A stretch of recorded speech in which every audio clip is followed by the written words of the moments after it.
Hello दोस्तों, राधे राधे, राम राम। तो आप सभी लोग कैसे हैं? और आप सभी लोग बढ़िया होंगे। और जो अपनी क्लासेस चल रही हैं केमिस्ट्री और बायोलॉजी, आप सभी लोग बहुत ही अच्छे से ले रहे होंगे।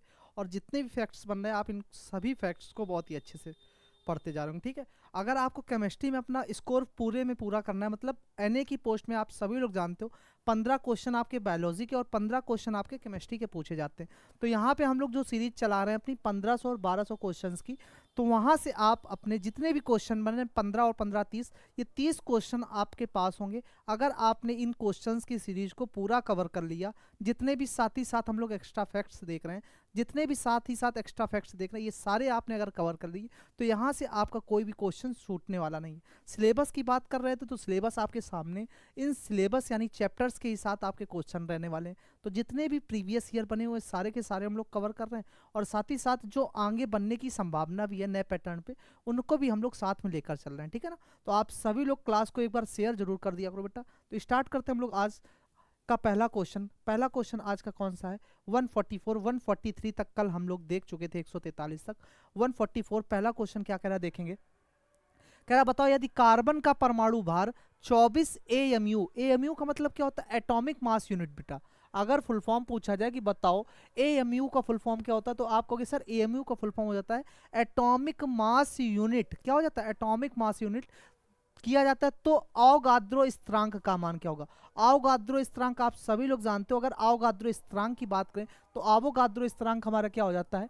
अवोगाद्रो स्थिरांक हमारा क्या हो जाता है बेटा? अवोगाद्रो का स्थिरांक क्या हो जाता है? जो हमारा अवोगाद्रो का स्थिरांक होता है बेटा, ये क्या हो जाता है? तो कहोगे 6.022 इंटू 10⁻23। कितना हो जाता है? तो अवोगाद्रो मान जो होता है 6.022 इंटू 10⁻23 हो जाता है। लेकिन कह रहा कि बताओ कार्बन का कितना है? कार्बन का है कह रहा परमाणु भार 24। लेकिन हमने तो पढ़ा है कार्बन का कितना होता है? 6C12, मतलब कार्बन का कितना होता है? 12 ग्राम होता है। कार्बन का कितना होता है? 12 ग्राम होता है। लेकिन 12 ग्राम में अगर देखोगे तो क्या होता है? एक होता है। और ये दिया गया है 24 एएमयू। कितना दिया गया? 24 एएमयू दिया गया। मतलब 12 से कितना? 12 को क्या किया गया है? दोगुना किया गया है। कितना किया गया है? 24 एएमयू हो गया है। मतलब जो अवगाद्रो का स्थिरांक है उसे भी हमें क्या करना होगा? उसे भी हमें दोगुना करना होगा बेटा। उसे भी हमें क्या करना होगा? उसे भी हमें दोगुना करना होगा। यानी अगर इसमें तुम 2 से मल्टीप्लाई करा दोगे 6.022 इंटू 10⁻23, तो कितना हो जाएगा? 12 दशमलव क्या हो जाएगा बेटा? 12 दशमलव क्या हो जाएगा तुम्हारा? इंटू इंटू 10⁻ क्या हो जाएगा? 23। ठीक है ना। तो यही आपसे कहा गया था, जो हमारा अवोगाद्रो स्थिरांक है होता कितना है? 6.022 इंटू 10⁻23। ये तो होता ही आप सभी लोगों को पता है। लेकिन हम लोगों ने पढ़ा है कार्बन का एटॉमिक नंबर को देखें तो कार्बन का एटॉमिक नंबर यानी परमाणु संख्या 6 होती है, लेकिन उसका द्रव्यमान भार या परमाणु भार कितना होता है? 12। लेकिन यहाँ पर उसने कहा है कि हम कार्बन का जो परमाणु भार है कितना ले लें? 24 एएमयू ले लें, यानी 24 एटॉमिक मास यूनिट ले लें। तो उसका जो अवोगाद्रो स्थिरांक होगा वो क्या हो जाएगा? तो सर कितना हो जाएगा? कहोगे दोगुना हो जाएगा। दोगुना मतलब 6.022 इंटू 10⁻23 इंटू 2, यानी 12.044 इंटू 10⁻23। ये हमारे क्वेश्चन का राइट जवाब हो जाएगा। राइट जवाब हो जाएगा ऑप्शन नंबर सी। राइट जवाब हो जाएगा ऑप्शन सी। फिर नेक्स्ट क्वेश्चन कह रहा कि बताओ एक तत्व का परमाणु, एक तत्व है जो उसका परमाणु कितना दिया गया है? 3.98 3.98 इंटू 3.98 इंटू 10⁻⁻23 ग्राम दिया गया। कितना दिया गया? एक जो तत्व है, एक जो बेटा एलिमेंट है, उसका जो परमाणु है कितना दिया गया है? एटम कितना? 3.98 इंटू 10⁻⁻23 ग्राम दिया गया है। और आप सभी लोग जानते हो जो एक अवगाद्रो होता है, एक अवोगाद्रो बेटा हमारा जो होता है उसका स्थिरांक क्या होता है? एक अवोगाद्रो स्थिरांक अभी बताया क्या होता है, नहीं पता तो नोट कर लेना। 6.022 इंटू 10⁻23 कितना हो जाता है? एक अवोगाद्रो स्थिरांक जो हमारा होता है 6.022 इंटू 10⁻23 होता है। कह रहा कि उसका क्या है? एक परमाणु में इतने इतने क्या है ग्राम वजन का, तो इसका परमाणु द्रव्यमान क्या हो जाएगा। तो अगर हमें परमाणु द्रव्यमान देखना है तो परमाणु द्रव्यमान देखने के लिए क्या हो जाएगा, सीधे सीधे अगर हम मल्टीप्लाई करा दें, अगर सीधे सीधे मल्टीप्लाई करा दें बेटा, सीधे सीधे मल्टीप्लाई करा दें 6.022 इंटू 10⁻23 इंटू 3.98 इंटू 10⁻⁻23, तो क्या होगा, पावर से पावर तो खत्म हो जाएगी हमारी, पावर से पावर तो क्या हो जाएगा, खत्म हो जाएगी। अगर इसका मल्टीप्लाई करोगे, इसका मल्टीप्लाई करोगे तो लमसम लमसम देखो 6 त्रिक 18, 6 त्रिक 18 और 6 त्रिक 18 और कितना है, थोड़ा सा ऊपर जाएगा, मतलब ये 23 गुणे के आसपास आएगा, 23 दशमलव के आसपास आ जाएगा, 23 के आसपास आएगा बेटा। लेकिन ऑप्शन आप ध्यान रखो 18 से तो ज्यादा ही होगा, ये तो क्लियर है। एक ही ऑप्शन आपका दिख रहा था, 18 नहीं हो सकता, क्योंकि 6 का 3 में मल्टीप्लाई कराओगे 18 हो जाएगा, उसके ऊपर ही वैल्यू आने वाली है बेटा, उसके ऊपर ही वैल्यू आने वाली है। तो ये ऑप्शन तो आपका नहीं होगा, ये बहुत ऊपर हो गया, 29 नहीं जाएगा, 6 चौको 24 होता, मतलब 18 से ऊपर और 24 से क्या रहेगा, 24 से कम रहेगा, तो ना ही 108 होगा। तो बच्चा एक ऑप्शन बच गया हमारा, एक ऑप्शन। तो हमारा कौन सा ऑप्शन राइट हो जाएगा, यानी ऑप्शन नंबर सी हमारा करेक्ट जवाब हो जाएगा। इसका एक तत्व का परमाणु 3.98 इंटू 10⁻⁻23 है, तो 10 की पावर 23 और -3 खत्म हो गया, तो हमारा आंसर 23 दशमलव यानी 24 आपका बाय ऑप्शन के अकॉर्डिंग आ जाएगा। ठीक है ना, कह रहा एक तत्व का परमाणु द्रव्यमान जो है उसके परमाणु का औसत सापेक्ष द्रव्यमान है की तुलना में लिया जाता है। कह रहा एक तत्व है उसका परमाणु द्रव्यमान उसके परमाणुओं का औसत सापेक्ष द्रव्यमान है की तुलना में लिया जाता है। तो क्या, option oxygen, option carbon, option oxygen 12 and carbon 12, तो कार्बन 24। अगर हम बात करें बेटा किसकी, कार्बन 12 की, तो एक तत्व का जो परमाणु द्रव्यमान है उसके परमाणुओं का औसत सापेक्ष है, तो ऑप्शन ध्यान रखना ये हो जाएगा कौन सा, ऑप्शन बी कार्बन 12। क्या हो जाएगा, कार्बन 12 हो जाएगा। आप ध्यान कर लो बेटा, आप ध्यान कर लो। अगर हम बात करें कार्बन की, किसकी, अगर हम बात करें कार्बन की, तो कार्बन जो है आपका क्या होता है, C612 क्या होता है, ये इसका होता है एटॉमिक नंबर बेटा, ये इसका क्या हो जाता है, ये इसका एटॉमिक नंबर हो जाता है, जिसे आप कहते हो परमाणु संख्या, जिसे आप क्या कहते हो, परमाणु संख्या। और ये आपका क्या हो जाता है, एटॉमिक वेट, एटॉमिक वेट कह सकते हो बाबू, या इसे परमाणु भार कह सकते हो, या इसे परमाणु भार भी कह सकते हो। ठीक है ना, तो अगर हम बात करें कार्बन, कार्बन जो होता है ये क्या है, इसके C612 ये क्या है, परमाणु क्रमांक और परमाणु भार। अगर हम कहें कार्बन के अपरूप बता दो, मतलब कार्बन के अपरूप कौन कौन से होते हैं, कार्बन के अपरूप कौन कौन से होते हैं, कार्बन के अपरूप कौन कौन से होते हैं, तो कहोगे सर कार्बन का अपरूप एक तो हीरा हो जाता है, एक तो हीरा हो जाता है, एक ग्रेफाइट हो जाता है बेटा, एक ग्रेफाइट हो जाता है, एक फुलरीन भी कह सकते हो आप, एक फुलरीन भी कह सकते हो, और ETC और भी होते हैं। ठीक है ना, तो कार्बन के अगर हम अप्रूप की बात कर लें, पूछा जाएगा कि बताओ इनमें से कार्बन के कौन कौन से अप्रूप हैं, कार्बन के कौन कौन से अप्रूप, कहोगे सर हीरा होता है, ग्रेफाइट होता है, फ्लोरीन होता है, और भी होते हैं। ठीक है ना, इसी तरह से आप ध्यान रखोगे बेटा किसकी, कार्बन की बातें, कार्बन की बातें आप ध्यान रखोगे। सिंबल क्या होता है, तो सिंबल C होता है, सिंबल इसका C होता है, सिंबल इसका C होता है। P ब्लॉक एलिमेंट होता है, किस ब्लॉक में आता है, P ब्लॉक एलिमेंट में आता है, ध्यान रखोगे। अगर हम बात करें ऑक्सीजन की, अगर हम बात करें बेटा ऑक्सीजन की, अगर हम बात करें ऑक्सीजन की, ऑक्सीजन की खोज किसने की, तो ऑक्सीजन की खोज तो आपकी जी प्रिस्टले ने कर दी, ऑक्सीजन की खोज, ऑक्सीजन की खोज जी प्रिस्टले ने कर दी। इसका सिंबल हो जाता है 8, एटॉमिक नंबर हो जाता है 8, एटॉमिक वेट हो जाता है 16। जो सिंबल है ऑक्सीजन का O हो जाता है, एटॉमिक नंबर 8 हो जाता है, एटॉमिक वेट आपका 16 हो जाता है। तो ऑप्शन आपका बेटा राइट हो जाएगा कार्बन 12, कार्बन 12 आपका क्या हो जाएगा, बिल्कुल परफेक्ट जवाब हो जाएगा option number B. Option number B आपका कार्बन 12 क्या हो जाएगा, राइट आंसर हो जाएगा। ठीक है ना, नेक्स्ट क्वेश्चन की ओर हम लोग बढ़ेंगे। नेक्स्ट क्वेश्चन क्या कह रहा है कि निम्नलिखित में से कौन सा कथन सही नहीं है, कौन सा ऑप्शन है जो बेटा कथन सही नहीं है। ऑप्शन कह रहा कि बताओ आणविक द्रव्यमान बराबर 2 गुणे वाष्प घनत्व, यह केवल गैसीय अवस्था के लिए सत्य है। ठीक है भाई। दूसरा कह रहा सभी एलम इजोमार्फर्स होते हैं। ठीक है। तीसरा सल्फर की परमाणुकता 8 है। और डी है क्या, परमाणु यौगिक की सबसे छोटी संरचनात्मक इकाई है। देखो क्या कह रहा है, कौन सा कथन सही नहीं है भाई, कौन सा कथन सही नहीं है। अगर हम देखें आणविक द्रव्यमान की बात करें तो 2 गुणे वाष्प घनत्व, ये बात तो बिल्कुल सही है। ठीक है, अगर हम देखें सभी एलम इजोमॉर्फर्स होते हैं, भैया ये भी बात आपकी बिल्कुल सही है। सल्फर की परमाणुकता 8 होती है, तो कहोगे हाँ सल्फर की जो परमाणुकता है वो भी 8 होती है। लेकिन अगर हम बात करें परमाणु यौगिक की सबसे छोटी इकाई संरचनात्मक इकाई है, तो क्या कहोगे, जो सर परमाणु है यौगिक की सबसे छोटी संरचनात्मक इकाई नहीं है। क्या है, सबसे छोटी नहीं है। क्या है नहीं, पहले तो ये देख लो कि परमाणु जो है यौगिक की सबसे छोटी संरचनात्मक इकाई नहीं है। ठीक है ना, अगर कहा जाए तो है कौन सी, तो कोई यौगिक की सबसे छोटी संरचनात्मक इकाई सर अणु है। क्या है, अणु है। ठीक है, और परमाणु किसकी, तो ये तत्व यानी एलिमेंट की है। ये किसकी, तत्व यानी एलिमेंट की। तो लिखना चाहो जो यौगिक होता है हमारा, जो यौगिक होता है यानी कंपाउंड, यौगिक जिसे आप बेटा क्या बोलते हो, यौगिक जिसे आप बोलते हो कंपाउंड। तो ध्यान रखना, यौगिक की सबसे छोटी इकाई क्या हो जाती, यौगिक की अगर हम बात करें, यौगिक की अगर हम बात करें, यौगिक की सबसे यौगिक की सबसे छोटी इकाई, जो हमारा यौगिक है उसकी सबसे छोटी इकाई अणु या आयन कह सकते हो बेटा। कौन सा, अणु या आयन होती है।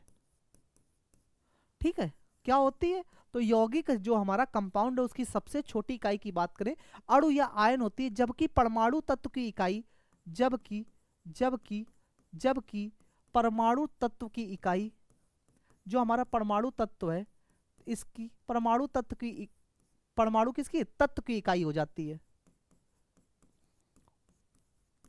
ठीक है ना, तो ये बात आपको बेटा ध्यान रखनी है कि जो हमारा परमाणु है ये यौगिक की सबसे छोटी संरचनात्मक इकाई नहीं, ये किसकी है, परमाणु। तो परमाणु हमारे तत्व की सबसे छोटी इकाई हो जाती है, किसकी, तत्व की हो जाती। तो यौगिक की सबसे छोटी कौन सी, या तो आप कह सकते हो कि मॉलिक्यूल कह सकते हो या आयन कह सकते हो। तो यौगिक की सबसे छोटी हमारी अणु हो गई या आयन हो गई, जबकि परमाणु की सबसे छोटी किसकी होगी, तत्व की होगी। तो ये बात आपको बेटा ध्यान रखनी है। अगर हम कहें परमाणु, अणु और यौगिक, ये तीनों डेफिनेशन आप सभी लोग को याद करके रखनी है।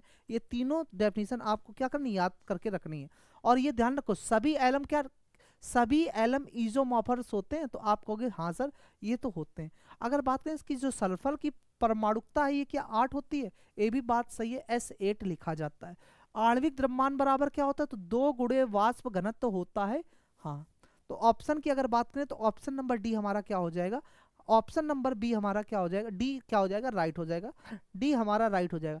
कह रहा बताओ अनुभवजन्य सूत्र CH2O, जो हमारा क्या है, अनुभवजन्य बेटा जो सूत्र है CH2O वाले यौगिक का वाष्प घनत्व कितना है, 30 है। वाष्प घनत्व कितना है, 30 है। तो कह रहा बताओ इसका आणविक सूत्र, और आणविक सूत्र निकालने के लिए क्या करोगे, आणविक सूत्र बेटा निकालने के लिए क्या करोगे,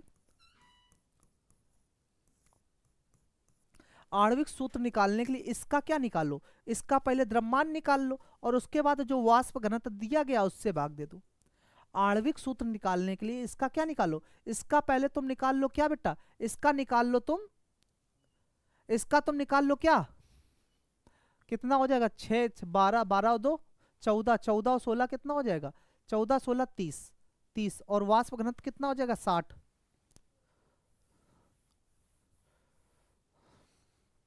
ठीक है ना, तो यहां से तो पहले तुम ये देखो आणविक द्रव्यमान निकालो बेटा, क्या निकाल लो, आणविक द्रव्यमान कैसे निकालोगे, आणविक द्रव्यमान की बात अगर हम करें तो आणविक द्रव्यमान का फॉर्मूला लिखो बेटा, क्या होता है, 2 गुणे वाष्प घनत्व यानी VD लिख लो इसको। आणविक द्रव्यमान का अगर हम फॉर्मूला देखें तो क्या हो जाता है, 2 गुणे वाष्प घनत्व हो जाता है। ठीक है ना, अब ये आपको दिया गया है क्या, मान लो 60 दिया गया है, ये आपको 60 दिया गया है, तो यहां से पहले निकाल लो, यहां से निकालो वाष्प घनत्व कितना है, वाष्प घनत्व आपको 30 दिया गया है, तो यहां से आप निकालो आणविक द्रव्यमान बेटा, पहले यहां से निकालो आणविक द्रव्यमान अपना। आणविक द्रव्यमान क्या हो जाएगा आपका, यहां से 2 गुणे वाष्प घनत्व कितना दिया है 30, तो ये आपका क्या हो जाएगा 60, ये क्या हो जाएगा 60। तो सबसे पहले तो कह रहा था कि अनुभवजन्य सूत्र CH2O वाले यौगिक का वाष्प घनत्व कितना है 30, तो आणविक सूत्र कितना हो जाएगा, आणविक सूत्र देखोगे तो आणविक सूत्र आपका हो जाएगा 60। क्या हो जाएगा 60। अगर यही आणविक द्रव्यमान तो हो गया आपका। अगर इसका सूत्र देखोगे कि आणविक सूत्र कैसे निकालोगे, तो आणविक सूत्र बनाना है, आणविक सूत्र बनाना है अगर,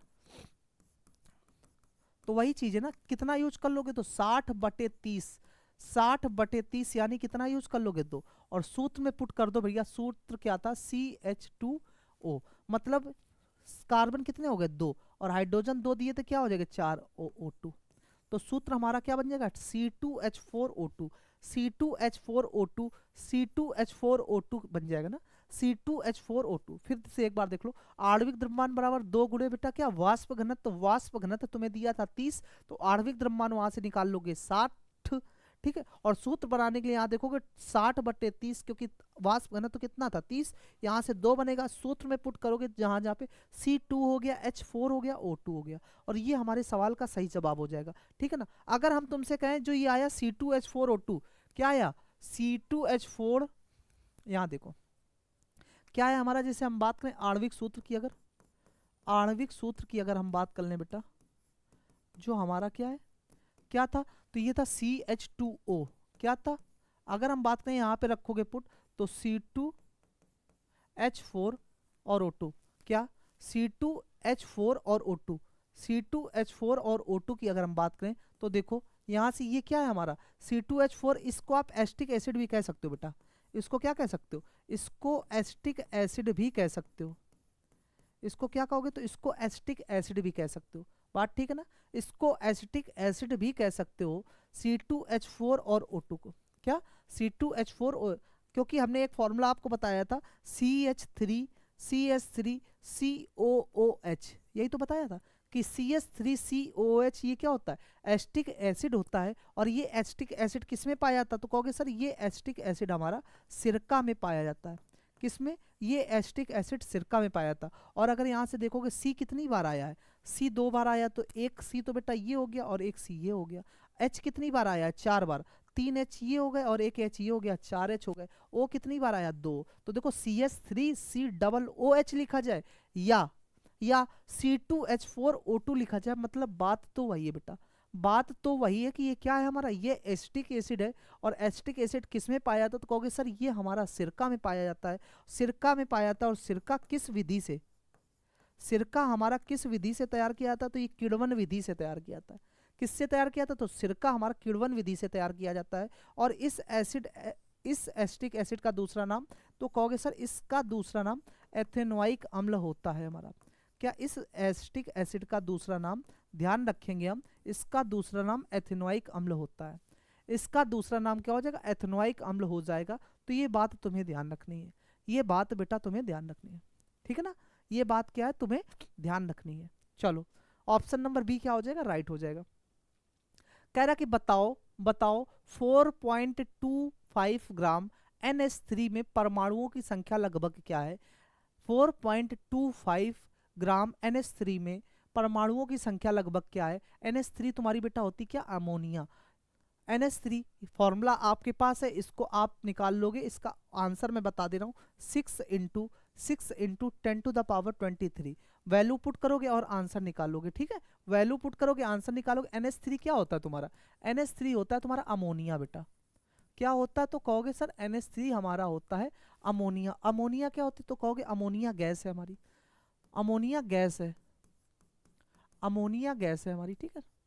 अगर हम बात करें बेंजीन की, बेंजीन, तो बेंजीन क्या होता है C6H6 हमारा, ये क्या हो जाता है C6H6 क्या हो जाता है, ये बेंजीन हो जाता है हमारा, ठीक है ना।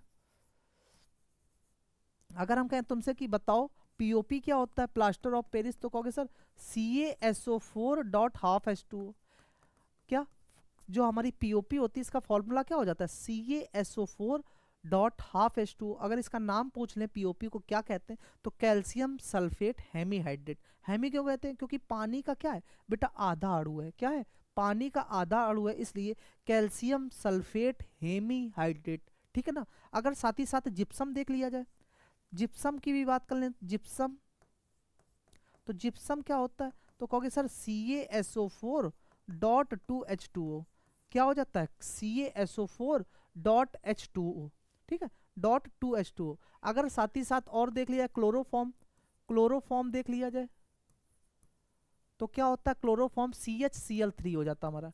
क्या हो जाता है, CHCl3 हमारा हो जाता है क्लोरोफॉर्म। और साधारण नमक यानी सॉल्ट की बात कर लें तो ये हमारा हो जाता है NaCl। ये हमारा क्या हो जाता है, NaCl। ये सारी बातें बेटा आपको ध्यान रखनी है, ये सारी बातें आपको ध्यान रखनी है। तो आपका ऑप्शन तो राइट हो जाएगा, कौन सा ऑप्शन आपका राइट हो जाएगा, option number D. Option number D आपका राइट हो जाएगा। कह रहा सबसे अधिक अणुओं की संख्या किसमें है, जो हमारे सबसे अधिक अणु हैं वो किसमें है। ऑप्शन दिया है 36 ग्राम H2O में, 46 ग्राम C2H5OH में, 54 ग्राम N2O5 में, 28 ग्राम CO में। तो देखो कह रहा अणुओं की संख्या निकालना है, तो अणुओं की संख्या तुम कैसे निकालते हो, अणुओं की संख्या बेटा कैसे निकालते हो, अणुओं की संख्या बराबर क्या होता है, मोल गुणे अवगाद्रो, यानी Na कह सकते हैं हम, अवगाद्रो स्थिरांक, ठीक है ना। तो अणुओं की संख्या जब तुम निकालोगे क्या होता है, जहां मोल क्या है, जहां मोल कैसे निकालते हो, तो द्रव्यमान बटे मोलर द्रव्यमान। जहां अगर हम कहते हैं मोल कैसे निकालते हो, तो कहते हो क्या, द्रव्यमान बटे सर, द्रव्यमान बटे मोलर द्रव्यमान, यही तो कहा था। अगर हम कहें कि मोल कैसे निकालोगे तो कहोगे सर द्रव्यमान बटे मोलर द्रव्यमान। अगर हम बात करें H2O का मोलर द्रव्यमान कितना होगा, तो H2O का द्रव्यमान देखोगे तो H2O H का क्या होता है, एक होता है ना भार, तो एक और दो H दिए तो दो हो जाएगा, और O का कितना होता है 16, तो इसका जो होगा वो कितना हो जाएगा 18, कितना हो जाएगा 18 ग्राम प्रति मोल हो जाएगा। तो 36 ग्राम में कितना हो जाएगा, 2 मोल हो जाएगा। अगर हम देखें H2O यानी पानी का मोलर कितना होगा, पानी का मोलर बेटा, पानी का मोलर कितना हो जाएगा 18 ग्राम प्रति मोल, ठीक है ना। अगर हम बात करें किसने 36 ग्राम में कर लें, 36 ग्राम में कर लें, तो 36 ग्राम में कितना हो जाएगा, अगर 18 में एक तो 36 में कितना हो जाएगा 2 मोल हो जाएगा। और ये 2 मोल सबसे अधिक होगा, ये 2 मोल हमारा क्या होगा, सबसे अधिक होगा, सबसे अधिक होगा, ठीक है ना। इसी तरह हम सबका बता दे रहे हैं। तो ऑप्शन तो आपका देखा जाए तो H2O का मोलर द्रव्यमान कितना हो जाएगा बेटा 18 ग्राम प्रति मोल। 36 ग्राम में अगर 18 में 1 मोल है तो 36 में 2 मोल होगा। इसी तरह से अगर हम बात करें C2H5OH की, अगर इसी तरह से हम बात करें किसकी, C2H5OH, तो इसका कितना होगा 46 ग्राम प्रति मोल, और 46 में कितना होगा 1 मोल, 46 में कितना हो जाएगा 1 मोल। इसी तरह से हम अगर बात करें N2O5, इसका मोलर निकाल लें तो इसका हो जाएगा 108 ग्राम प्रति मोल, यानी 54, और 54 में कितना हो जाएगा 0.5 मोल, ठीक है ना। तो इसी तरह से तुम निकाल लेना। निकालने का तरीका हमने बता दिया है कि H2O है, इसका मोलर द्रव्यमान देखा तो H2O कैसे निकाला तुमने, H2O मतलब H का द्रव्यमान भार बेटा एक होता, तो 2 H दिए गए थे, तो 2 और 16 कितना हो गया, 16 और 2 18 ग्राम प्रति मोल। 18 ग्राम प्रति मोल, कितने मोल होंगे इसमें, 1 मोल होगा। 18 ग्राम में कितने मोल होंगे 1, तो इसी तरह से 36 ग्राम में कितने होंगे 2 मोल हो गए। अगर हमने देखा C2H5OH, C2H5OH मतलब कार्बन कितने आए 2, और कार्बन 1 के परमाणु द्रव्यमान कितना होता है, कार्बन 1 का हो जाता है 12, तो 2 का कितना हो जाएगा बेटा 24, हाइड्रोजन 5 है तो 5 हो जाएगा, ओ ऑक्सीजन का कितना हो जाएगा 16, और हाइड्रोजन का 1, 6 और 4 10 5 15 और 1 16, हासिल 1 2 1 3 1 4, कितना हो गया बेटा 46 ग्राम प्रति मोल। 46 ग्राम प्रति मोल, 46 ग्राम प्रति मोल, और 46 ग्राम में ही तो पूछा है, 46 ग्राम में ही तो पूछा, तो 46 ग्राम का कितना हो जाएगा, 46 ग्राम में 1 मोल हो जाएगा तुम्हारा, 46 ग्राम में 1 मोल हो जाएगा। इसी तरह अगर हम बात करें N2O5 की, तो N का क्या होता है, N का आप देखना होता है 14, तो 14 दूनी बेटा कितना हो जाएगा, 14 दूनी हो जाएगा 28, और ऑक्सीजन कितने दिए गए 5, एक ऑक्सीजन का भार होता है बेटा कितना 16, और 5 का कितना हो जाएगा 16 पंचे 80, 16 पंचे 80 यानी जोड़ोगे 108 ग्राम प्रति मोल, कितना 108 ग्राम प्रति मोल। और तुमसे कहा गया है 54 ग्राम, और 54 दूनी कितना हो जाएगा, अगर यहां से देखोगे 54 दिया गया, जब 108 ग्राम में 1 मोल बन रहा है तो 54 में क्या बनेगा भैया, 54 में आधा यानी 0.5, जो हमने आपको दिया है। इसी तरह से आप CO क्या होता, तो आप ध्यान रखना CO क्या होता, तो CO होता है कार्बन मोनोऑक्साइड। CO क्या होता है, कार्बन मोनोऑक्साइड। CO क्या होता है, तो लिख लेना CO होता है कार्बन मोनोऑक्साइड बेटा। CO क्या होता है, तो CO हमारा हो जाता है कार्बन मोनोऑक्साइड। CO हमारा क्या हो जाता है कार्बन मोनोऑक्साइड, ठीक है ना। अगर हम बात करें किसकी, C2H5OH, C2H5OH की बात करें तो ये हमारा एथिल अल्कोहल हो जाता है, एथिल अल्कोहल हो जाता है। C2H5, CH3OH क्या हो जाता है, तो कहोगे सर ये मेथिल अल्कोहल हो जाता है हमारा। ये क्या हो जाता है, ये मेथिल अल्कोहल हो जाता है, ये हमारा मेथिल अल्कोहल हो जाता है ना। तो ये बात बेटा आपको ध्यान रखनी है। तो ये बात आपको ध्यान रखनी है। तो सबसे अधिक किसका, 2 मोल आएगा, 2 मोल आएगा, और 2 मोल किसका दिया गया है, तो कहोगे 36 ग्राम H2O, यानी 36 ग्राम पानी का दिया गया है, 36 ग्राम पानी का दिया गया है। बेटा अगर सिलेक्शन चाहिए तो न्यूमेरिकल पढ़ना पड़ेगा, क्योंकि यहाँ पे केमिस्ट्री में क्या तुम्हें न्यूमेरिकल देखने को मिलेंगे, चाहे फिजिक्स की बात करें चाहे केमिस्ट्री की बात करें, तो इनके लिए न्यूमेरिकल आपको पढ़ना पड़ेगा। और न्यूमेरिकल पढ़ने के लिए आपको थोड़े से एक्स्ट्रा फैक्ट्स पढ़ने पड़ेंगे, एक्स्ट्रा इफेक्ट लगाना पड़ेगा। अगर आप एक्स्ट्रा इफेक्ट यानी एक्स्ट्रा प्रभाव नहीं डालोगे अपनी पढ़ाई पर तो मज़ा नहीं आएगा। कुछ भी करने से पहले आपको उन चीज़ों का ज्ञान होना बहुत ही आवश्यक है। जब तक आप उन ज्ञान को नहीं लोगे तब तक मज़ा तो नहीं आएगा, तब तक मज़ा तो बच्चा नहीं आएगा बिल्कुल भी। इसलिए सारी जानकारी आपको होनी चाहिए, सारे एलिमेंट्स आपको याद होने चाहिए, उनका एटॉमिक नंबर एटॉमिक वेट याद होना चाहिए, तब आप सारे क्वेश्चंस को बहुत ही बेहतरीन तरीके से कर पा रहे होगे, तब आप सारे क्वेश्चंस को बहुत ही बेहतरीन तरीके से बेटा कर पा रहे होगे। ठीक है ना। तो आप सभी लोग इतना तो ध्यान रखो कि एक्स्ट्रा फैक्ट्स अगर आपको करने हैं, कुछ अलग बच्चों से आपको करना है, तो आपको एक्स्ट्रा तो पढ़ाई करनी पड़ेगी, एक्स्ट्रा पढ़ाई तो करनी पड़ेगी। क्योंकि हमने कल भी आपको एक एग्जांपल दिया था कि जीवन में 4 चीज़ों का त्याग करना, ध्यान है ना। कमेंट में आप सभी लोग बता दो कि वो 4 चीज़ें क्या बताई थी। अगर आपको सरकारी नौकरी की चाह है तो सरकारी नौकरी की चाह के लिए आप सभी लोग बता देना कमेंट में कि वो 4 चीज़ें क्या हैं जिनका जीवन में आपको त्याग करना पड़ेगा। ठीक है ना, आप सभी लोग जीवन में उन 4 चीज़ों का त्याग करना पड़ेगा। ठीक है, तो यहाँ पे आपको क्वेश्चंस को अगर लगाना है तो आपको पढ़ाई तो बेहतरीन करनी पड़ेगी। ठीक है ना, स्टार्ट करते हैं हम लोग 151 क्वेश्चन को अपने। कह रहा कि बताओ दिए गए संख्याएं 161 सेंटीमीटर, 0.161 सेंटीमीटर तथा 0.0161 ml, 3 संख्याओं के लिए सार्थक अंकों की संख्या क्या है। सार्थक अंकों की बेटा संख्या क्या, ऑप्शन इज 3 4 5 क्रमशः, बी ऑप्शन 3 3 3 क्रमशः, सी ऑप्शन 3 3 4 और लास्ट है 3 4 4। तो देखो अगर हम बात करें सही ऑप्शन की, सही ऑप्शन की बात करें, सार्थक अंक की बात करें, तो सार्थक अंक क्या होते हैं, 161 सेंटीमीटर में 3 सार्थक अंक हैं, 161 क्या है, 161 3 सार्थक अंक हैं। और इसी तरह हम बेटा देखें किसमें, 0.161 में देखें तो इसमें कितने हो जाएंगे, 3 सार्थक अंक हैं, 161।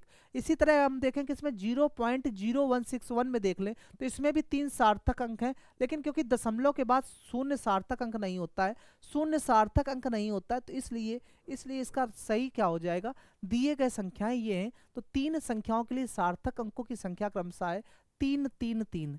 क्या हो जाएगी, 3 3 3 हो जाएगी, 3 3 3 हो जाएगी सार्थक अंकों की संख्या। ठीक है ना। अगर हम बात करें सार्थक अंकों की संख्या तो ऑप्शन आपका राइट हो जाएगा, ऑप्शन बेटा आपका राइट हो जाएगा, option number B. Option number B आपका क्या हो जाएगा, राइट हो जाएगा। ऑप्शन नंबर बी क्या हो जाएगा, ऑप्शन नंबर बी आपका राइट हो जाएगा। ठीक है ना।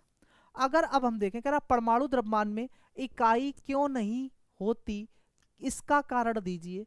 क्या है इसका कारण भाई, यह एक सुविचारित भौतिक राशि है। कह रहा जो हमारा एटम है, परमाणु है यानी द्रव्यमान है, इसमें क्या होता है, इकाई क्यों नहीं होती। कह रहा इसका कारण ऑप्शन एक है, यह एक सुविचारित भौतिक राशि है, मतलब it is a well defined physical quantity. B है परमाणुओं के गुण मापनीय नहीं होते, मतलब properties of atoms are not measurable. C option दिया गया यह द्रव्यमानों का अनुपात है, it is a ratio of masses. And D दिया गया यह औसत द्रव्यमान है, यानी it is the average mass. तो ऑप्शन की अगर हम बात करें तो बेटा ऑप्शन आपका क्या हो जाएगा, यह द्रव्यमानों का अनुपात है। ये क्या है, यह द्रव्यमानों का अनुपात है, मतलब जो हमारा ऑप्शन नंबर सी दिया गया है यह द्रव्यमानों का अनुपात है। अगर बात करें हम परमाणु द्रव्यमान में, तो परमाणु द्रव्यमान में आप सभी लोग पढ़ रहे होंगे कि परमाणु क्या होता है, परमाणु द्रव्यमान क्या होता है। एक क्वेश्चन पूछा कि बताओ परमाणु सिद्धांत किस व्यक्ति के द्वारा दिया गया। ठीक है, आप सभी लोग कमेंट में बताओगे कि परमाणु सिद्धांत किस व्यक्ति के द्वारा दिया गया। ठीक है ना, तो ये आपका होमवर्क है, परमाणु सिद्धांत किस व्यक्ति के द्वारा दिया गया। ठीक है, साथ ही साथ एक होमवर्क और है कि इलेक्ट्रॉन की खोज किस व्यक्ति के द्वारा की गई। कमेंट में सभी लोग बताओगे इलेक्ट्रॉन, प्रोटॉन, न्यूट्रॉन और पॉजिट्रॉन, ये चारों चीज़ों की खोज किसके द्वारा की गई, ये चारों चीज़ें आप कमेंट में छाप दोगे। कमेंट में बिल्कुल फेंक के मारोगे बेटा, कमेंट में मजा आ जाए बिल्कुल सुन के, है क्योंकि आपको कई बार बताया जा चुका है कि प्रोटॉन, इलेक्ट्रॉन और न्यूट्रॉन ये सब क्या है हमारे, ये सब हमारे खोजकर्ता, इनके याद होने चाहिए। पॉजिट्रॉन भी साथ में हमने आपको बताया था। तो इन सभी के कमेंट आप जवाब लिख दोगे कमेंट में, ठीक है। तो अगर हम बात करें किसकी, परमाणु द्रव्यमान में इकाई क्यों नहीं होती, तो इसका कारण दीजिए। आप कहोगे सर यह द्रव्यमानों का अनुपात है। ये किसका अनुपात है, द्रव्यमानों का अनुपात है। इसी तरह अगर ध्यान रखना, इसमें दो चीजें आपसे बहुत पूछी जाएंगी, दो चीजें आपसे बहुत ही पूछी जाएंगी। एक होता है समस्थानिक, समस्थानिक, एक होता है बेटा समबारिक, एक होता है समस्थानिक, एक होता है समबारिक, और एक होता है सम न्यूट्रॉनिक, न्यूट्रॉनिक, ठीक है ना। एक हमारा होता है समस्थानिक, एक होता है समबारिक, और एक होता है सम न्यूट्रॉनिक। तो ध्यान रखना बेटा, समस्थानिक यानी जिसने आप आइसोटॉप कहते हो, क्या कहते हो, आइसोटॉप्स। ये क्या होते हैं, आइसोबार्स। ये क्या होते हैं हमारे, ये होते हैं आइसोबार्स। और ये क्या होते हैं, आइसोन्यूट्रॉन, आइसोन्यूट्रॉन, ठीक है ना। अगर इनके मतलब की बात करें कि सर समस्थानिक क्या होते हैं, समबारिक क्या होते हैं, सम न्यूट्रॉनिक क्या होते हैं, सम इलेक्ट्रॉनिक क्या होते हैं, तो ध्यान रखना समस्थानिक वो होते हैं बेटा जिनका एटॉमिक नंबर समान होता है लेकिन भिन्न, क्या परमाणु द्रव्यमान भिन्न भिन्न होता है, वही हमारे समस्थानिक होते हैं। मतलब समस्थानिक आइसोटॉप के लिए आप क्या ध्यान रखोगे, आइसोटॉप के लिए आप क्या ध्यान रखोगे कि सर आइसोटॉप वो होते हैं जिनके एटॉमिक नंबर यानी परमाणु क्रमांक समान होते हैं। क्या, जिनके परमाणु क्रमांक क्या होते हैं, जिनके परमाणु क्रमांक क्या होते हैं, जिनके परमाणु क्रमांक क्या होते हैं, जिनके परमाणु क्रमांक बेटा समान होते हैं, जिनके परमाणु क्रमांक क्या होते हैं, जिनके परमाणु क्रमांक समान होते हैं, ठीक है ना। अगर हम बात करें आइसोबार्स की, अगर हम बात करें आइसोबार्स की, तो आइसोबार्स क्या होते हैं, जिनके परमाणु भार क्या होते हैं, जिनके जिनके परमाणु भार बेटा क्या होते हैं, समान होते हैं, ठीक है ना। और अगर हम बात करें सम न्यूट्रॉनिक की, तो क्या होते हैं, जिनमें न्यूट्रॉनों की संख्या समान होती है, जिनमें मतलब जिनकी न्यूट्रॉनों की संख्या समान होती है, जिनमें न्यूट्रॉनों की संख्या क्या होती है, समान होती है, न्यूट्रॉनों की संख्या समान होती है। तो बात समझ गए ना बेटा, ये आपको सारी बातें आपको यहाँ से फैक्ट्स के रूप में याद रखनी। एक फॉर्मूला आपको बताया था, एक फॉर्मूला आपको बताया था कि इसको याद कर लो, एक फॉर्मूला आपको बताया था इसको याद कर लो कि हमारा z बराबर p बराबर e होता है। और साथ ही साथ एक और बताया था कि याद कर लो a बराबर p प्लस n होता है। ये भी बताया था कि a बराबर क्या होता है, p प्लस n होता है, और z बराबर क्या होता है हमारा, z बराबर p बराबर e होता है, ठीक है ना। तो z जहाँ पर हमारा क्या होता है, परमाणु क्रमांक होता है, क्या होता है, परमाणु क्रमांक होता है, यानी जिसे आप कहते हो एटॉमिक नंबर। और p क्या होता है, नंबर ऑफ प्रोटॉन, यानी प्रोटॉनों की संख्या होता है, प्रोटॉनों की संख्या होता है। और e क्या होता है, तो नंबर ऑफ इलेक्ट्रॉन, यानी इलेक्ट्रॉनों की संख्या होता है, इलेक्ट्रॉनों की संख्या होता है, ठीक है ना। तो मतलब जिस तत्व का एटॉमिक नंबर हमें पता हो जाएगा, तो मतलब उसमें हमें क्या, नंबर ऑफ प्रोटॉन, कि उसमें इतने प्रोटॉन होंगे, उसमें इतने इलेक्ट्रॉन होंगे, ये बराबर होंगे।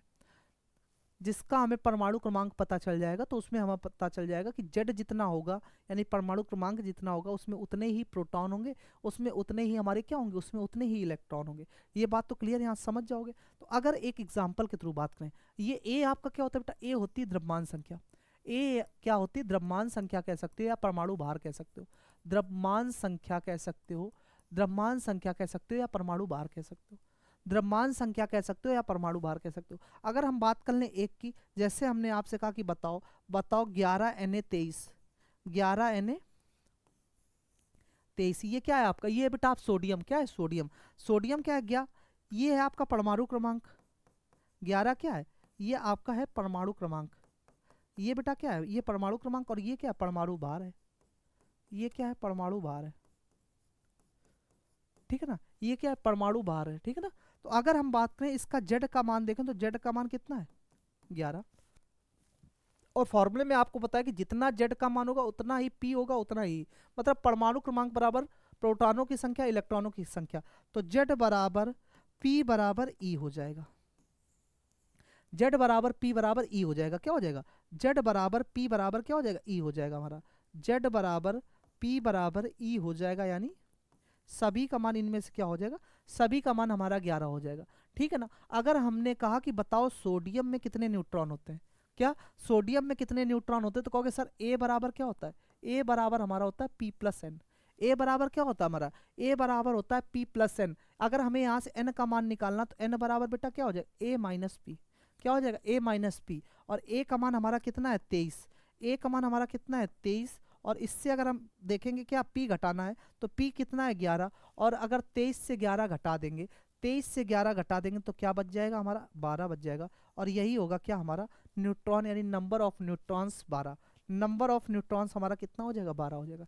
नंबर ऑफ न्यूट्रॉन्स बेटा कितना हो जाएगा, 12 हो जाएगा। तो यहाँ से आपको सारी बातें क्लियर हो गई होंगी। ठीक है ना। तो यहाँ से सारी बातें आपको क्लियर हो गई होंगी कि नंबर ऑफ न्यूट्रॉन्स कितने हो जाएंगे, 12 हो जाएंगे।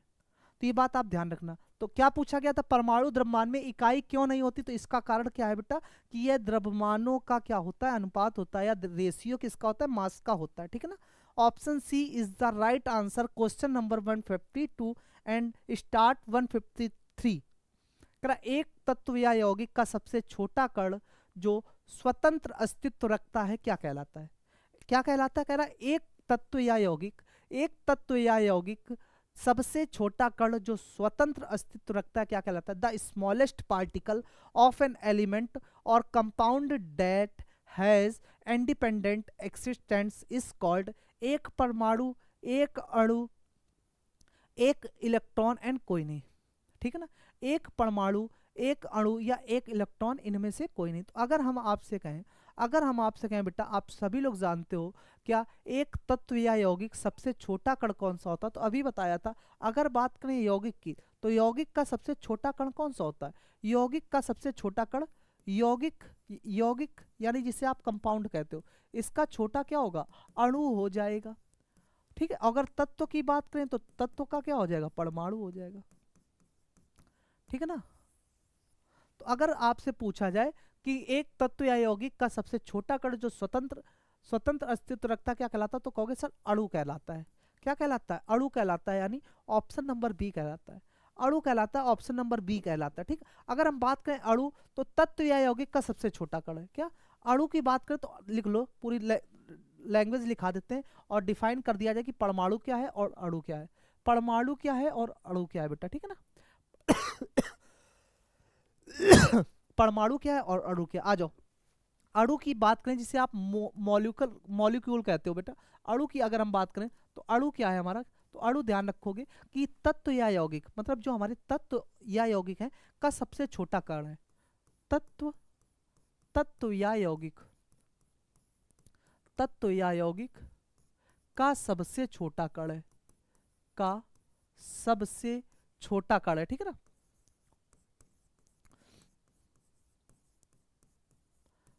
जो हमारा तत्व या यौगिक का सबसे छोटा कण है बेटा वो कौन है, तो अणु है। ये किसमें रहता, तो कहोगे सर ये स्वतंत्र रूप से अस्तित्व रख सकता है, जो जो स्वतंत्र रूप से, जो स्वतंत्र रूप से अस्तित्व रख सकता है, स्वतंत्र रूप से अस्तित्व रख सकता है, क्या अस्तित्व रख सकता है, स्वतंत्र रूप से अस्तित्व रख सकता है। और साथ ही साथ ये मूल गुण है, क्या मूल गुण भी कुछ रखता है, तो लिख लो मूल गुण रखता है ये।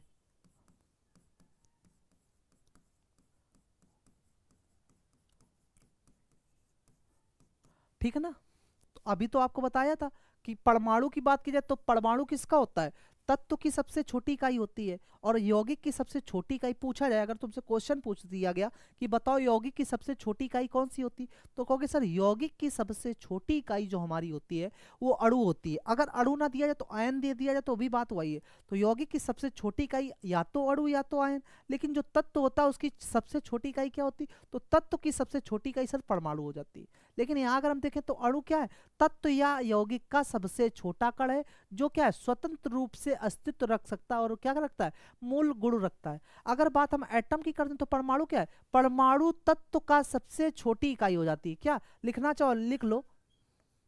अगर हम बात परमाणु की करें, ये क्या होता है, तो परमाणु जो होता है तत्व की सबसे छोटी इकाई, तत्व की, तत्व की सबसे, तत्व की सबसे छोटी इकाई, तत्व की क्या है बेटा, सबसे छोटी इकाई कौन हो जाता है, लेकिन यौगिकों में अणु होते हैं क्या। आप ध्यान रखना, ये तत्व की सबसे छोटी इकाई कौन सी है, परमाणु। लेकिन लेकिन लेकिन यौगिकों में क्या होते हैं, यौगिकों में अणु होते हैं। लेकिन लेकिन यौगिकों यानी कंपाउंड में, यौगिकों में क्या होते हैं, तो अणु होते हैं। ठीक है ना। तो ध्यान क्या रखना है तुम्हें कि अगर हम बात करें परमाणु, तो तत्व की सबसे छोटी इकाई क्या होता है, परमाणु होता है। लेकिन यौगिक की सबसे छोटी इकाई बेटा क्या होता है, अणु होता है। अगर ऑप्शन में तुम्हें अणु ना मिले तो आप कह सकते हो आयन भी होगा। ठीक है, क्या होगा, आयन भी होगा। तो यहाँ पे आपसे जो कहा गया था कि बताओ एक जो अणु होता है ये तत्व या यौगिक का सबसे छोटा कण जो स्वतंत्र अवस्था, क्या स्वतंत्र अवस्था रखता है या स्वतंत्र अस्तित्व रखता है। तो ऑप्शन तो इसका हो जाएगा क्या, अणु, जिसे आप मॉलिक्यूल कहते हो। अणु जिसे आप क्या कहते हो बेटा, मॉलिक्यूल, ध्यान रखना। और जो परमाणु होता है इसको एटम कहते हो। और कमेंट में आप सभी लोग बताओगे कि एटॉमिक थ्योरी यानी परमाणु सिद्धांत किस व्यक्ति के द्वारा दिया गया था। परमाणु सिद्धांत जो है हमारा वो किस व्यक्ति के द्वारा दिया गया था। ठीक है, ऑप्शन है आपका कि हवा क्या है हमारा, जो एयर इज एन है। तो आप हमेशा ध्यान रखना जो हमारी वायु है क्या है, हवा है, ये मिक्सचर है बेटा। क्या है, हवा क्या है हमारा, मिक्सचर है। आप ध्यान रखना ऑप्शन तो इसका राइट हो जाएगा मिश्रण, यानी मिक्सचर कह सकते हो। ठीक, अगर हम कहें वायुमंडल में गैसें कौन कौन सी पाई जाती हैं, वायुमंडल में अगर हम बात करें, अगर हम वायुमंडल में बात करें अपने, वायुमंडल में हम बात कर लें बेटा, वायुमंडल में हम बात कर लें तो कहोगे सर वायुमंडल में सबसे अधिक गैस कौन सी पाई जाती, तो वायुमंडल में सबसे अधिक गैस हमारी पाई जाती है नाइट्रोजन। कौन सी, नाइट्रोजन कितने परसेंट रहती है, तो कहोगे 78%। कितनी, 78%। दूसरे नंबर पे कौन सी आती है, तो कहोगे सर ऑक्सीजन। ऑक्सीजन कितना है, 21%। उसके बाद अगर कह लें तो ऑर्गन, ऑर्गन ये क्या है हमारी, ऑर्गन ध्यान रखना, ऑर्गन हमारी क्या अक्रिय गैस है, ये कितने परसेंट पाई जाती, 0.9%। उसके बाद आपकी कार्बन डाइऑक्साइड, बाकी सभी सब हो जाता है वो ईटीसी में लिख लो भैया, ईटीसी बाकी सभी उपस्थित होते हैं। लेकिन सबसे ज़्यादा क्या है, तो 78% आपका क्या हो जाता है नाइट्रोजन, ऑक्सीजन आपका 21% और ऑर्गन 0.9%। पूछा जाए नाइट्रोजन की खोज किस व्यक्ति के द्वारा की गई, तो कहोगे डैनियल रदरफोर्ड के द्वारा। किसके द्वारा, डैनियल रदरफोर्ड, डैनियल रदरफोर्ड के द्वारा आपकी किसकी खोज की गई, नाइट्रोजन की खोज की गई। और ऑक्सीजन की खोज करने वाले हमारे हो गए बेटा कौन, जी प्रिस्टले। ऑक्सीजन की खोज करने वाले हमारे कौन हो जाते हैं, तो ऑक्सीजन की खोज करने वाले हो जाते हैं जी प्रिस्टले। ठीक है, और ऑर्गन हमारा क्या है, ऑर्गन है हमारा अक्रिय गैस। ऑर्गन क्या है हमारा, अक्रिय गैस। पूछा जाएगा बताओ अक्रिय गैसों की खोज किसने की, अक्रिय गैस, अक्रिय गैस इन्हें बोलते हैं इनर्ट गैस, ना हो तो नोबल गैस है बेटा, ना हो तो नोबल गैसेस भी इन्हीं को कहते हैं। ध्यान रखना, अक्रिय गैस से, इनर्ट गैस से, नोबल गैस से या निष्क्रिय गैस, ये सब आपकी क्या होती हैं, जीरो ग्रुप शून्य वर्ग की गैसें होती हैं। और शून्य वर्ग की जो खोज की गई थी रैमजे नाम के व्यक्ति के द्वारा की गई थी। किसके, ध्यान रखना रैमजे नाम के व्यक्ति हुए, उन्होंने आपकी अक्रिय गैसों की खोज की थी। क्लियर है, तो ये सारी बातें आप जितनी भी बन सकती हैं याद रखोगे, याद रखोगे जितनी बातें बन सकती है। ठीक है, साथ ही साथ अगर पूछ रहे हाइड्रोजन की खोज किसने की थी बता दो, हाइड्रोजन की खोज किसने की थी, तो जल्दी से आप कमेंट में बता देना, जल्दी से कमेंट में बता देना कि हाइड्रोजन की खोज किसने की थी। तुमसे कहा हवा क्या है, तो हवा हमारा क्या है, एक मिश्रण है। हवा क्या है, एक मिश्रण है जिसमें ये गैसें हमारी उपस्थित रहती, ये क्या हमारी उपस्थित रहती, सारी गैसें आपके पास है। ठीक है, ये मिक्सड आंसर हो गया। अगर पूछा है यौगिक की सबसे छोटी इकाई, तो यौगिक की सबसे छोटी इकाई आपकी बेटा क्या हो गई, अणु, अणु यानी मॉलिक्यूल। और तत्व की सबसे छोटी इकाई, तत्व की सबसे छोटी इकाई क्या हो गई, तो कहोगे सर इसकी तो हमारी परमाणु हो गई, परमाणु हो गई यानी एटम हो गया। ठीक है ना, तो आप ध्यान रखोगे ये गैसें हमारी वायुमंडल में जो उपस्थित हैं इन सभी का क्या है, हमारा मिक्सर हो जाता है हवा। तो ऑप्शन नंबर सी क्या हो जाएगा, ऑप्शन नंबर सी हमारा राइट हो जाएगा। ठीक है ना, नेक्स्ट क्वेश्चन की ओर बढ़ेंगे। कह रहा है कि जल की स्थायी कठोरता को हटाया जा सकता है क्या, जो हमारी जल की स्थायी कठोरता है उसको हटाया जा सकता है। तो ध्यान रखना पहली बात करेंगे हम स्थायी कठोरता, किसकी, स्थायी जो कठोरता है बेटा, स्थायी कठोरता ये किसके, तो आप कहोगे सर कैल्शियम और मैग्नीशियम, किसके, कैल्शियम और मैग्नीशियम के क्लोराइड और सल्फेट से होती, किसके, इस इधर लिख लेना, जो हमारी स्थायी कठोरता है बेटा तो ये किससे होती है, तो कहोगे सर कैल्शियम और मैग्नीशियम, कैल्शियम, कैल्शियम और मैग्नीशियम, कैल्शियम और मैग्नीशियम के क्लोराइड, के क्लोराइड और किससे, सल्फेट से होती है।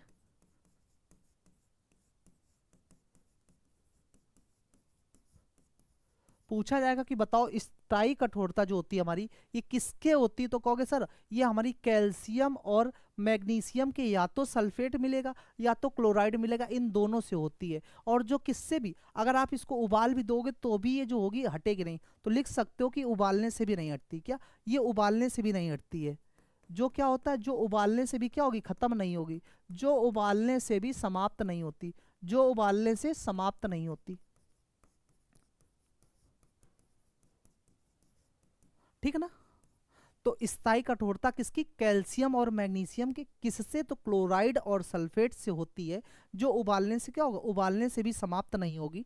ऑप्शन ध्यान रखना बेटा, परमुटिट, क्या परमुटिट कह रहा, जल की स्थायी कठोरता को किससे हटाया जा सकता, तो परमुटिट करके हटाया जा सकता है, और किसी भी कारण से हटाई नहीं जा सकती। अगर हम बात करें कैल्शियम के, कुछ क्वेश्चन याद कर लो। अगर बात करें किसकी, सोडियम बाई कार्बोनेट,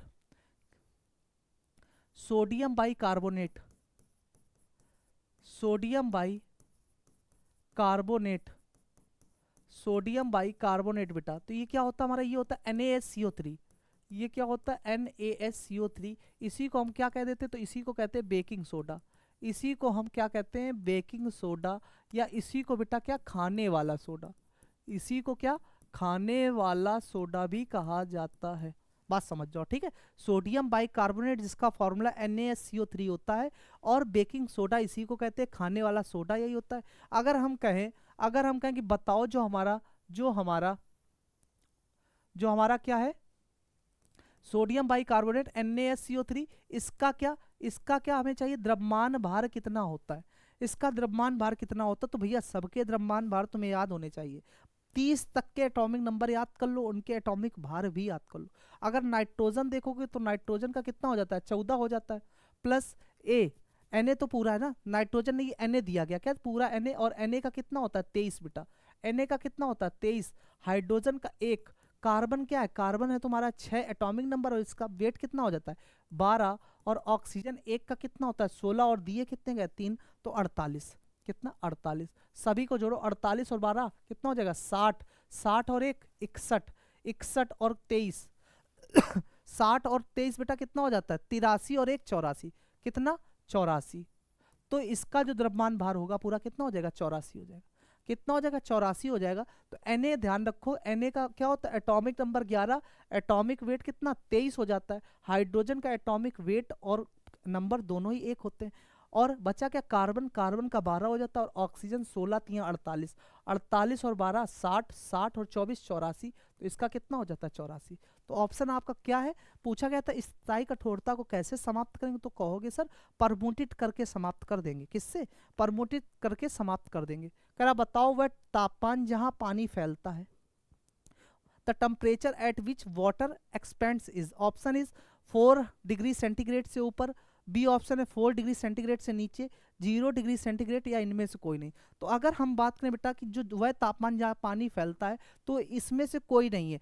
पानी क्या है, तो ध्यान रखना, पानी एक विसंगति है, क्या है, पानी एक क्या है हमारा, पानी एक विसंगति है बेटा, विसंगति है, क्या है, तो कहोगे सर पानी जो है हमारा ये क्या है, इसका अधिकतम घनत्व किस पर होता है, तो कहोगे 4 डिग्री सेंटीग्रेड पर, 4 डिग्री सेंटीग्रेड पर इसका अधिकतम घनत्व होता है। पूछा जाए जल का अधिकतम घनत्व, तो कहोगे सर क्या कहोगे 4 डिग्री सेंटीग्रेड पर, इसलिए 4 डिग्री सेंटीग्रेड से जैसे ही ऊपर जाओगे, ऊपर और नीचे दोनों ओर फैलता है। 4 डिग्री सेंटीग्रेड से 4 डिग्री सेंटीग्रेड से ऊपर या नीचे दोनों पर क्या होता है फैलता है।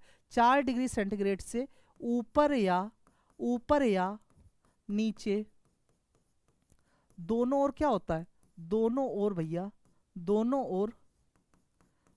ओर फैलता है, दोनों ओर क्या होता है फैलता है।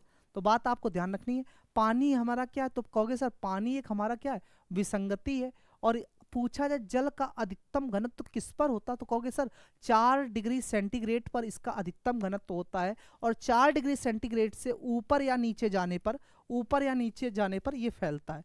क्या होता है? फैलता है। तो इसमें से कोई नहीं। पूछा क्या हुआ? जहां फैलता है, तो इसमें से कोई नहीं, इनमें से कोई नहीं। ऑप्शन नंबर डी आपका क्या हो जाएगा? इनमें से कोई नहीं, यानी ऑप्शन नंबर डी आपका राइट हो जाएगा। ठीक है ना। नेक्स्ट क्वेश्चन कह रहा है बताओ शुद्ध जल प्रदान करने वाला सोर्स कौन सा है। भैया शुद्ध जल, आप हमेशा ध्यान रखो, याद कर लो इस क्वेश्चन को, कि जो शुद्ध जल की बात की जाए तो शुद्ध जल हमेशा किसका? वर्षा का जो जल होता है वो शुद्ध जल होता है। ठीक है ना। इसमें कुछ भी ज्यादा सीखने की आवश्यकता नहीं है। जो हमारा वर्षा का जल होता है, वर्षा का जल जो होता है वो शुद्ध होता है। ठीक है ना। अगर हम बात करें जल का पीएच मान क्या होता है, अगर कहा जाए जल का पीएच मान क्या होता है, तो कहोगे सर जो जल होता है उसका पीएच मान अगर हम देख लें तो जल का पीएच मान क्या हो जाता है सर? 7 हो जाता है। क्या हो जाता है? 7 हो जाता है। और आप सभी लोग जानते हो जो पीएच स्केल है हमारा, जो पीएच स्केल है 0 से लेके 14 तक, बीच में 7 बैठाया गया है, और 7 है अगर, तो ये क्या है? इसकी प्रकृति होगी कैसी? उदासीन। इसकी प्रकृति बेटा कैसी होगी? उदासीन, या आप कह सकते हो न्यूट्रल, या आप क्या कह सकते हो? या आप कह सकते हो न्यूट्रल। ठीक है ना। तो अगर न्यूट्रल है तो किसी की, अगर बात करें 0 से ऊपर 7 से कम, किससे? 0 से ऊपर 7 से कम, तो उसकी प्रकृति कैसी होगी? तो कहोगे सर उसकी प्रकृति हमारी होगी कैसी? एसिडिक यानी अम्लीय। और 7 से अधिक और 14 से कम, तो उसकी प्रकृति कैसी होगी? बेसिक यानी क्षारीय। उसकी प्रकृति कैसी होगी? बेसिक यानी क्षारीय होगी। तो ये बात आप ध्यान रखोगे। और ये जो पीएच स्केल था, ये जो पीएच स्केल था हमारा, ये किस व्यक्ति के द्वारा दिया गया? तो कहोगे सर सोरेनसन नाम के व्यक्ति के द्वारा दिया गया। किस व्यक्ति के द्वारा? सन 1909 ईस्वी में सोरेनसन नाम के एक व्यक्ति हुए जिन्होंने इस स्केल को दिया, इस स्केल को दिया। अगर बात कही जाए कि जो पी है हमारा, पी है, इससे आप क्या कहोगे? तो पावर ऑफ हाइड्रोजन कह सकते हो, पावर ऑफ हाइड्रोजन कह सकते हो, या पोटेंशियल ऑफ हाइड्रोजन भी कह सकते हो, पोटेंशियल ऑफ हाइड्रोजन भी कह सकते हो। ठीक है ना। तो पावर ऑफ हाइड्रोजन कहा जाए या पोटेंशियल ऑफ हाइड्रोजन कहा जाए, दोनों ही कह सकते हो। लेकिन अगर लिख के दे दिया कि बताओ पीएच में पी का अर्थ किसमें? जर्मन भाषा में, जर्मन भाषा में पी का अर्थ क्या है? तो कहोगे पोटेंज शब्द। क्या? पोटेंज शब्द है जर्मन भाषा में पी का। जर्मन भाषा में पी का शब्द क्या है? पोटेंज हो जाता है। तो जल का पीएच मान क्या होता है? 7 होता है। इसलिए जल की जो प्रकृति होती है वो कैसी होती है हमारी? कहोगे जो जल की प्रकृति होती है उदासीन होती है। उदासीन मतलब क्या बेटा होती है? तो कहोगे सर न्यूट्रल हो जाती है। और जो हमारा रक्त है, जो हमारा रक्त है, पूछा जाए रक्त का पीएच मान क्या होता है? रक्त का पीएच मान क्या होता? तो कहोगे सर रक्त का पीएच मान 7.4 होता है। इसी के साथ साथ 7.4 होने के साथ साथ ये क्या है हमारा? 7 से थोड़ा सा ऊपर है, थोड़ा सा ऊपर है, इसलिए कैसा होता है? तो थोड़ा बेसिक होता है। थोड़ा सर क्या हो जाता है? थोड़ा क्षारीय हो जाता है, थोड़ा क्षारीय हो जाता है। तो ये बात आपको ध्यान रखनी है। ठीक है ना। तो आपसे पूछा क्या गया था कि शुद्ध जल प्रदान करने वाला स्रोत कौन सा है, यानी हमें सप्लाईज प्योर वाटर करने वाला कौन है? तो कहोगे सर रेन यानी वर्षा। कौन हो जाएगा? रेन यानी वर्षा हो जाएगा ना। तो 157 का ऑप्शन नंबर सी राइट हो जाएगा। बात करेंगे 158 की, कह रहा जल की प्रकृति कैसी है? जल की प्रकृति कैसी? तो अभी तो बताया है ना कि क्या, जिसका भी पीएच मान क्या होगा? 7 होगा। उसकी प्रकृति कैसी होगी? उदासीन होगी। उदासीन होगी यानी न्यूट्रल होगी। उसकी ही प्रकृति कैसी होगी? उदासीन यानी न्यूट्रल होगी। और 7 है, जो 7 है ये क्या होता है? जल का पीएच मान होता है। जल का क्या होता है? पीएच मान होता है। इसीलिए इसकी प्रकृति कैसी? न्यूट्रल यानी उदासीन होती है। अगर 7 से कम है तो उसकी कैसी होगी? 7 से कम है, 7 से कम है बेटा, तो 7 से कम क्या होगा? अम्लीय होगा। 7 से अधिक है, अगर 7 से अधिक है तो कैसा होगा? उसकी प्रकृति क्षारीय होगी। बात तो पता ही है ना। और ये कहाँ से निकालोगे? तो पीएच स्केल से निकाल लोगे, 0 से 14 वाला, बीच में 7 है ना। 7 से कम तो एसिडिक, 7 से अधिक तो क्या? बेसिक। ये किसने दिया? तो ये आपके दिया सोरेनसन नाम के व्यक्ति ने सन 1909 ईस्वी में। सोरेनसन नाम के व्यक्ति ने दिया सन 1909 ईस्वी में। क्या कि जो हमारी प्रकृति होगी वो कैसी होगी? अगर 7 से कम है तो उसकी प्रकृति कैसी होगी? अम्लीय होगी। और 7 से अधिक होगी तो उसकी प्रकृति कैसी होगी? क्षारीय होगी। और अगर 7 ही होगी तो वो कैसी होगी? उदासीन यानी न्यूट्रल होगा। तो इस तरह से सोरेनसन नाम के जो व्यक्ति हुए उन्होंने पावर ऑफ हाइड्रोजन यानी हाइड्रोजन की सांद्रता निकालने के लिए इस स्केल को दिया था। ठीक है ना। तो इसको आप ध्यान रखोगे तो सही जवाब जो हो जाएगा, जल की प्रकृति कैसी होती है? जो जल की प्रकृति हमारी होती है न्यूट्रल यानी उदासीन होती है। न्यूट्रल यानी उदासीन होती है। कह रहा मैग्नीशियम उबलते जल, जो हमारा मैग्नीशियम है उबलते जल से क्रिया करके देता है। जो मैग्नीशियम है अगर जल से उबलता है तो क्या करके देता है, तो आप कहोगे जो सर मैग्नीशियम है अगर इसकी रिएक्शन हम किसके साथ करा दें, मैग्नीशियम है जो हमारा Mg आप सभी लोग जानते हो, और इसकी रिएक्शन अगर हम पानी के साथ करा दें, किसके साथ करा दें, मैग्नीशियम है जो उबलते जल के साथ अगर इसकी रिएक्शन करा दी जाए तो मैग्नीशियम हाइड्रोक्साइड देगा, हमें क्या देगा, MgOH ट्वाइस दे देगा, MgOH ट्वाइस, और साथ में गैस निकाल देगा हाइड्रोजन गैस। कौन सी, तो कहोगे आप, देखो इधर लिख लेते हैं, क्या, जो हमारा Mg है इसकी रिएक्शन आप बेटा किसके साथ करा दो, पानी के साथ करा दो, तो हमें क्या मिल जाएगा, मैग्नीशियम हाइड्रोक्साइड। ये फॉर्मूला क्या होता है, MgOH ट्वाइस, क्या होता है MgOH ट्वाइस हो जाता है, और इसके साथ रिएक्शन करता है तो हाइड्रोजन गैस निकालता है, ठीक है ना। लेकिन ये क्या बैलेंस रिएक्शन हो गई है, ये क्या बैलेंस रिएक्शन हो गई, दो तरह की रिएक्शंस होती हैं, एक बैलेंस होती है एक अनबैलेंस होती है ना। तो बैलेंस करने के लिए हमें देखना पड़ेगा, क्या देखना पड़ेगा, अगर इसको बैलेंस तुम्हें करना बेटा तो इसको बराबर करने के लिए यहाँ पे हाइड्रोजन कितने आ चुके हैं बेटा, यहाँ पर हाइड्रोजन देखो 2 आ चुके हैं, और यहाँ पे कितने हैं 2 हैं, तो 2 2 4 हो चुके हैं, लेकिन यहाँ पे कितने हाइड्रोजन है, यहाँ पर 2 हाइड्रोजन है। अगर हम यहाँ 2 से मल्टीप्लाई करा दें, अगर हम यहाँ 2 से मल्टीप्लाई करा दें तो 4 हाइड्रोजन हो गए, मतलब 2 और 2 हाइड्रोजन का काम तो हम पूरा कर चुके हैं। ऑक्सीजन कितने हैं 2, यहाँ से देखो ऑक्सीजन कितने हैं 2 हैं, यहाँ से Mg कितना है Mg 1 है। तो ये हमारी क्या, ये हमारी बैलेंस, यानी बैलेंस रिएक्शन, यानी संतुलित अभिक्रिया। कैसी बेटा, संतुलित अभिक्रिया, ठीक है ना।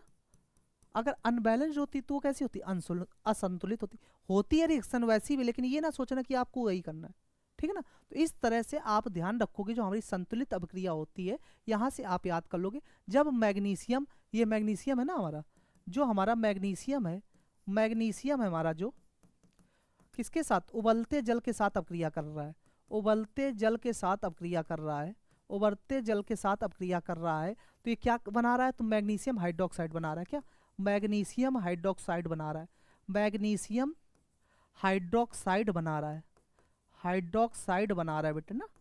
और ये क्या निकाल रहा है, हाइड्रोजन गैस निकाल दे रहा है, हाइड्रोजन गैस निकाल दे रहा। तो ये बात आपको ध्यान रखनी था, ये बात आपको ध्यान रखनी है, क्या, जो मैग्नीशियम है ये जब करता है तो क्या MgOH twice plus hydrogen gas बना देता है, क्या बना देता है, तो आप ध्यान रखोगे क्या बना देता है, तो ये MgOH ट्वाइस बना देता है। और अगर पूछा है जो ये MgOH ट्वाइस है तो ये क्या है, तो आप कहोगे सर MgOH ट्वाइस जो हमारा ये दूधिया सफेद अवक्षेप बनाता है, क्या क्या कहोगे, दूधिया सफेद अवक्षेप बनाता है। ऑप्शन नंबर कौन सा, बी राइट हो जाएगा। नेक्स्ट क्वेश्चन कह रहा कि बताओ निम्नलिखित में से कौन सा जल की नसबंदी के लिए उपयोग किया जाता है। निम्नलिखित में से कौन सा ऑप्शन है जो जल की नसबंदी, यानी which of the following is used for the sterilization of water, तो आप कहोगे क्या NH3 HBr Cl2। तो ध्यान क्या रखना है बेटा, ध्यान क्या रखना है, जो हमारा Cl2 कौन सी गैस हो जाती है, तो ये हो जाती है हमारी क्लोरीन गैस। ये कौन सी गैस हो जाती है, क्लोरीन गैस। ये क्लोरीन गैस किसके लिए उपयोग किया था, जल की नसबंदी। अगर कहा जाए कि जल का शुद्धिकरण भी, जल को शुद्ध करने के लिए कौन सी गैस, जल को शुद्ध करने के लिए कौन सी गैस, शुद्ध करने के लिए कौन सी गैस, जल को शुद्ध करने के लिए कौन सी गैस, कौन सी गैस, तो भी कहोगे क्या, क्लोरीन। और क्लोरीन किस में आती है, तो कहोगे सर जो क्लोरीन है हमारी ये हैलोजन समूह की गैस है, किसकी, हैलोजन समूह में आती है, हैलोजन समूह की गैस है हमारी, किसकी, हैलोजन समूह की गैस है। इसमें कौन सी, तो कहोगे फ्लोरीन, क्लोरीन, ब्रोमीन, आयोडीन और एस्टाटीन, ये सारी हमारी बेटा किसकी हो जाती हैं, fluorine, chlorine, bromine, iodine, astatine, ये सारी हमारी हैलोजन समूह की गैसें हो जाती हैं, जिनको आपको याद करके रखना है, ठीक है ना।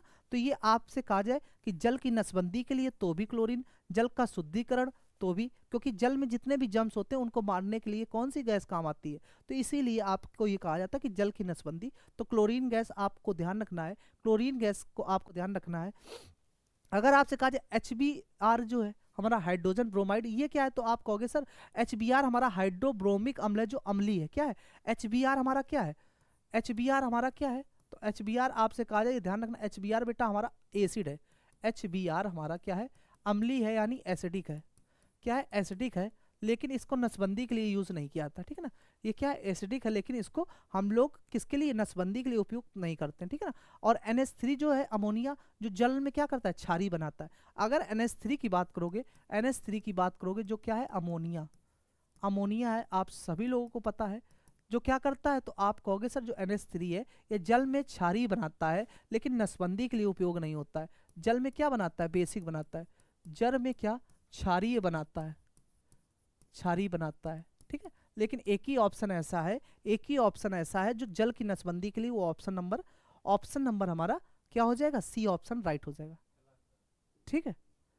चलो, तो आज के लिए बेटा हम इतना ही रखते हैं, आज के लिए हम लोग इतना ही रखते हैं। 160 क्वेश्चन तक हम लोग कर चुके हैं। स्टार्ट कहाँ से किया था, स्टार्ट हम लोगों ने किया था बेटा आज के लिए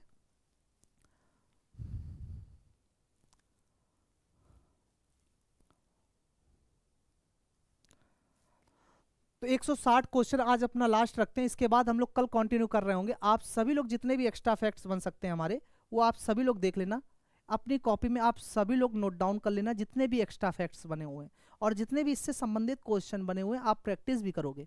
क्या, कहीं की भी बुक हो, कहीं से भी आप प्रैक्टिस कर रहे हो, प्रैक्टिस करने के लिए आप पहले इन क्वेश्चंस को एक बार पढ़ो, यहाँ से थ्योरी को बहुत ही अच्छे से पढ़ो, जितने भी न्यूमेरिकल बताए गए उनको भी पढ़ो, फिर उसके बाद प्रैक्टिस आप कहीं भी कर सकते हो।